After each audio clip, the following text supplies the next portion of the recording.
Bonjour, aujourd'hui je vous présente un classique dans les effets de texte. Je veux parler de l'effet machine à écrire. Alors je vous montrerai comment le créer avec deux exemples. Le premier, il sera créé spécialement pour une machine à écrire. Et pour le deuxième, j'adapterai l'effet pour un écran de PC. Allez, c'est parti après ça.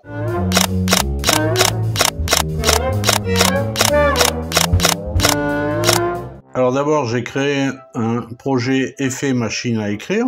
Alors d'abord, on va créer le texte par T et texte. De la position du curseur, c'est au début, il n'y a pas de souci, j'ajoute une couche. Je trace le rectangle, je le dimensionne selon l'objet parent et je tape mon texte. Ça sera « Coucou, je suis l'effet machine à écrire ». Je sélectionne bien mon texte. Ici, dans paragraphe, je le centre horizontalement et verticalement. Je change la police et je vais lui mettre vétéran typewriter. Alors c'est là parce que je m'en suis déjà servi, sinon on va le chercher en bas. Je change la taille, je mets 72 ou même carrément 75. Je vais espacer un petit peu les lettres, je vais mettre 2 et pareil, je vais les agrandir en hauteur et j'augmente. Et puis je vais mettre 170, c'est pas mal. Alors jusque là, c'est la création classique d'un texte. Mon texte, pour mémoire, il a une durée de 10 secondes. Dans ce premier exemple, il faut imaginer que le texte va s'imprimer sur une vieille machine à écrire. C'est important pour les choix de certains paramètres. Alors pour créer l'effet machine à écrire, je vais dans Effet de texte et je choisis l'effet recoloration du texte. Lui me propose de le mettre à la fin de la scène, moi je vais me mettre de la position du curseur et du coup j'ai accès à la durée et je lui mets une durée de 5 secondes. La moitié de celle du texte, mais on pourra toujours la modifier plus tard. Voilà, j'ai la recoloration du texte. Alors il est important que la direction de l'effet soit l'ouverture en fondu et pas la disparition graduelle. Pour l'instant je touche à rien. Je fais une lecture et on voit apparaître le texte lettre par lettre à la manière d'une machine à écrire et ça pendant 5 secondes, puis c'est fixe. Et maintenant, on va visiter les différents paramètres. D'abord, on a le niveau de transition. Par défaut, on a 0-100, de 0 à 100. Alors, je ne touche pas cette deuxième valeur, les 100%, parce que si je la baisse, les lettres apparaissent plus lentement, mais elles n'ont pas le temps d'apparaître pendant la durée de l'effet. Ensuite, on a le mode de traitement. Par défaut, on a glyphe, c'est-à-dire par lettre. On a le choix par mot, par ligne, par paragraphe. Donc moi, pour mon effet machine, je laisse par glyphe, c'est-à-dire par lettre. Puis on a le traitement d'ordre, du premier glyphe au dernier, c'est-à-dire de la première lettre à la dernière. On a d'autres choix comme du dernier glyphe au premier ou un ordre aléatoire, mais pour l'effet machine à écrire, je laisse du premier glyphe au dernier. Ensuite, on a le temps de dessin des glyphes. Par défaut, on a 100%. Ça veut dire que la lettre apparaît progressivement, un peu comme dans un fondu en entrée. Alors si je me mets par là, je me déplace un petit peu, voilà.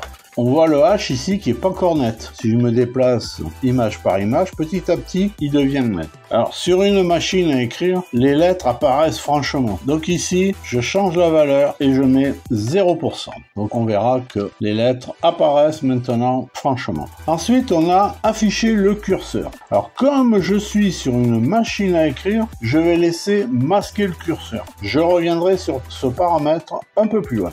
Puis on a 3 paramètres qui concernent la couleur des lettres, du contour, du fond.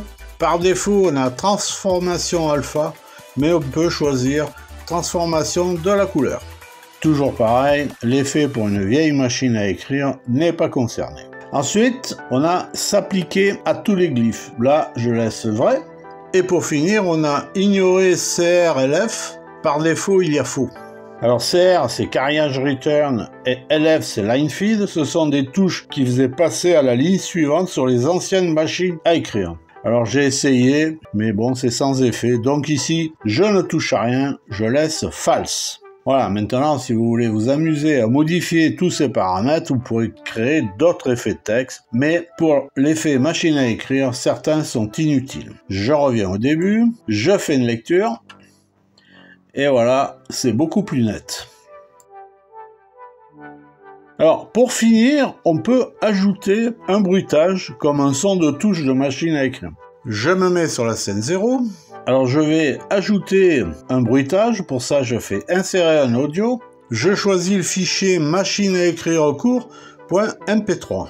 J'ai choisi ce fichier car il y a une petite sonnette à la fin que je trouve sympa.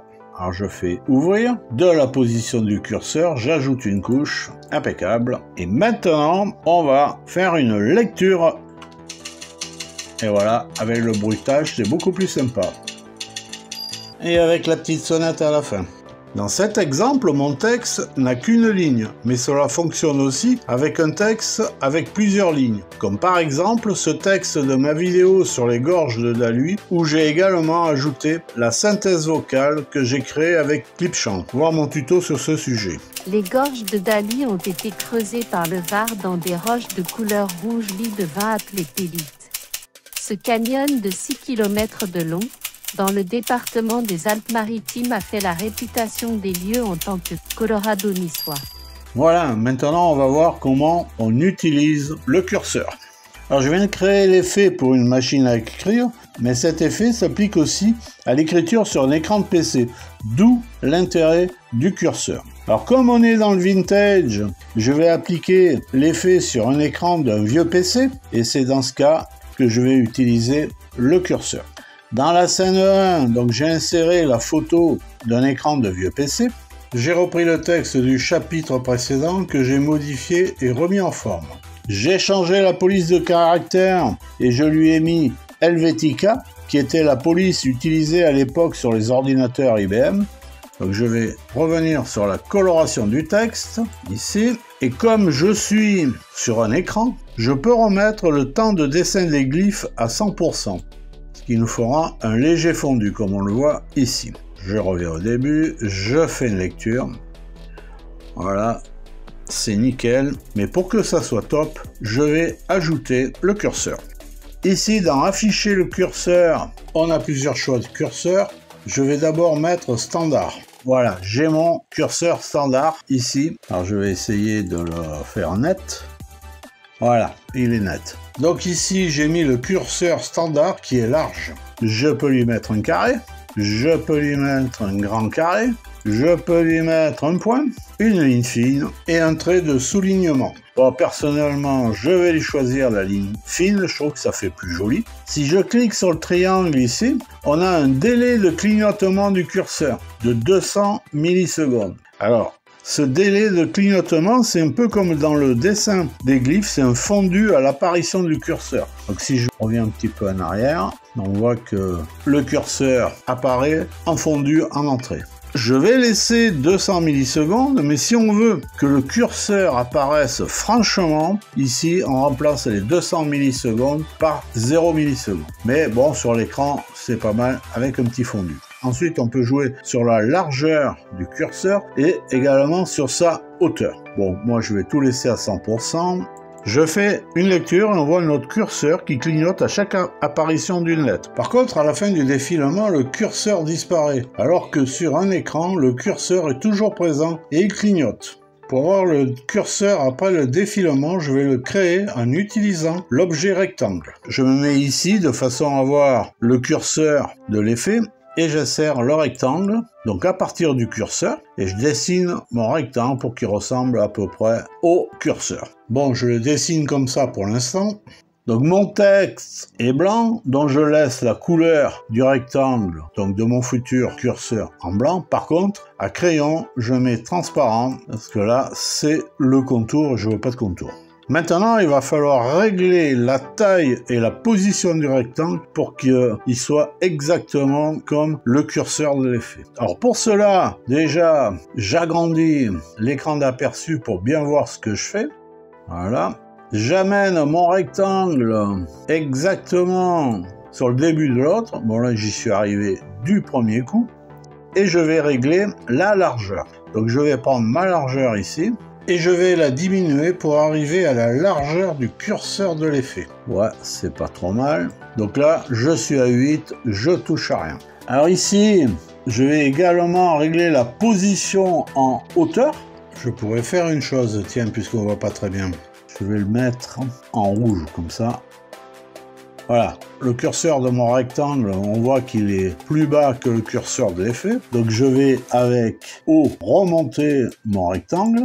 Voilà, je suis pas mal. Maintenant, je vais régler la hauteur de façon qu'il recouvre complètement le curseur de l'effet. Donc là, je vais régler la hauteur. Ouais, on est pas mal là. Voilà, je considère que le curseur que j'ai créé, il est parfait. Je reviens à la couleur blanche. Le rouge, c'était juste pour bien faire voir ce qui se passait. Pour l'instant, je vais déplacer provisoirement mon rectangle sur la droite.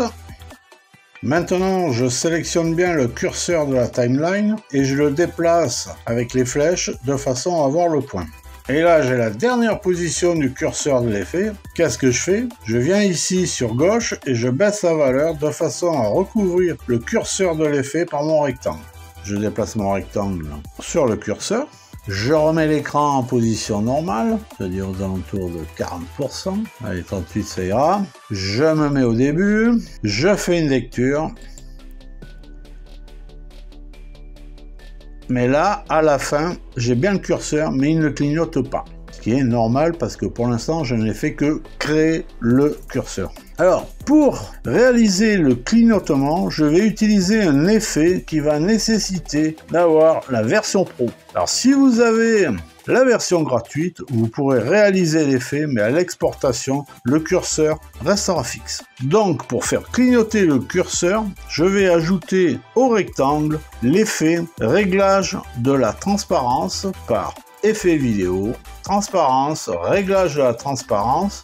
Il me demande si je l'applique à l'objet sélectionné, sinon ça sera au sprite. Moi, je l'applique à l'objet sélectionné. Ici, je mets durée du parent entier. Donc, j'ai mon effet transparence. Je vais juste agrandir un petit peu ici, on verra mieux. La transparence, je clique sur les 3 points et l'éditeur de clés s'ouvre. En bas à droite, je clique sur le triangle. Je vais sur les modèles et je mets rectangle. Alors, je rappelle que si vous avez la version gratuite, vous aurez ce message en bas à droite. Vous pourrez utiliser le modèle, mais l'effet ne sera pas exporté. Donc ici, à la fréquence, je lui mets 7. Je reviens sur la scène 1, je me mets au début et je fais une lecture. Le texte défile avec le curseur. Et à la fin du défilement, on voit le curseur que j'ai créé qui clignote. Voilà comment appliquer simplement l'effet machine à écrire un texte.